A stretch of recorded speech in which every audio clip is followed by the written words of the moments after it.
નાનો એવો પ્રયોગ આપું છું. તમે તમારા દીકરાની હેરસ્ટાઈલ, તમારો દીકરો એક કાનમાં બુટ્ટી પહેરતો થઈ જાય, પહેરે, જમાનો છે ને ફેશન છે, અને કદાચ તમને ન ગમે, તમને એમ થાય કે આપણા ઘરના રીતિ રિવાજ ને કલ્ચર પ્રમાણે બરોબર નથી, એ તમારો છોકરો 18-20 વર્ષનો થાય, 18 માં પ્રોજેક્ટ રાખજો કાઇન્ડ એક્સમાં, 18 નો થાય અને કાનમાં બુટ્ટી તમારો છોકરો પહેરવા માંડે, તમારી તાકાત હોય તેને બુટ્ટી કઢાવી તો જોજો. આ ચેલેન્જ એન્ડ ગેરંટી. કેવું લાગે છે? આમ બહુ કોન્ફિડન્સ હોય ને તો જ વાતની શરૂઆત કરજો ઘરે. ઝાટકો આવવાનો હોય ને તો રહેવા દેજો.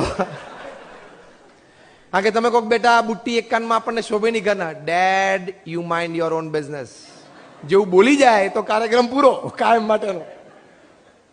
ત્યારે અમને 1100 જણાને પ્રમુખ સ્વામી મહારાજે લાઈફ ટાઈમ હેર સ્ટાઈલ ફેરવી નાખી. એ પ્રતાપ નથી, પ્રભાવ છે એમનો.